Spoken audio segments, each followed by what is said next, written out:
Alright, so I wanted to do this video.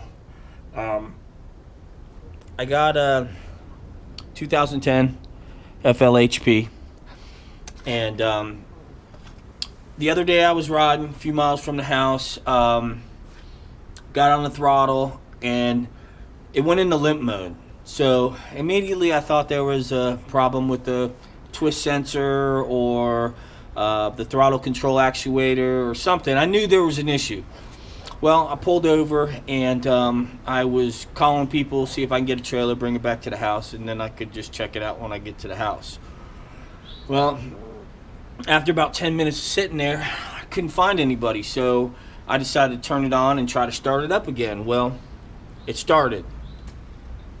Fine, had throttle, everything, got it home. When I got home, I started it a few times. Started up 5 or 6 times, nothing. So I had gotten busy. I was going to be doing some other things, so I just kind of left it. Well, then a couple days later, I got on it, went riding. I was gone for a couple hours. No problems. Everything was great. Well, the other day, I got on it, and same thing. Got a couple miles down the road, and just not limp mode again. Wouldn't go above, I don't know, 1,500 or so RPMs. Got it on the side of the road one more time, and I just let it sit there for a few minutes. I figured, well, maybe it'll do the same thing. Well, turn the ignition on, flip the switch, and it just would, it would crank, but it wouldn't start. Check engine light come on and everything. Shut it off again. Did that about 15 times and nothing. Sat there for about 20-25 minutes this time, and I thought, well, shit, I guess I'll just I'll call somebody and get a trailer once more. Well, at that point I knew it was something with the throttle, and even though it's not a carburetor and it's not cabled, what I thought to do is twist the throttle and at the same time hitting the start button like you would on a carbureted bike with cables, give it throttle.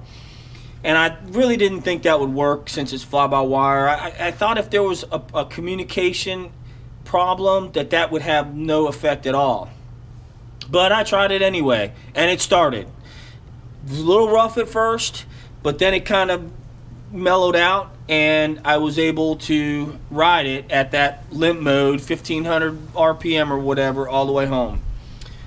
Well, when I got home, I started thinking, I put the new bars on there. I knew there wasn't an issue up in the bars, in the connection, or sometimes people had a problem here at the cap, maybe something breaking or something going loose on that part right there, but I don't know. Somehow I didn't think that was it.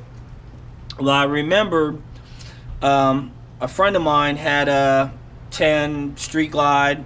Well, he had a problem down there at the throttle control actuator. So the only thing I can think of is I took the air cleaner off.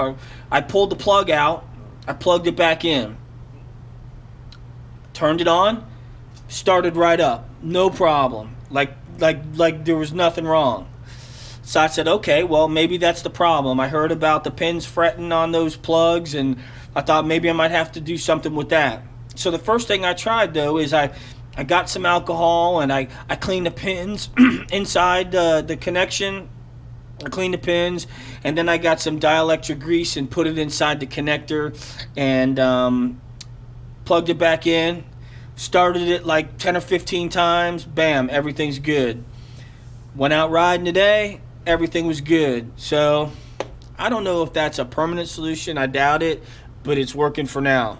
Fixing to head to Daytona in a couple of days, and we'll see what happens then. But for right now, just cleaning the pins on the throttle control actuator and putting some dielectric grease seems to have made the problem go away.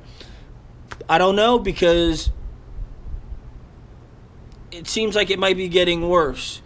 So we'll see. But I'll give an update probably after Daytona or during Daytona or something.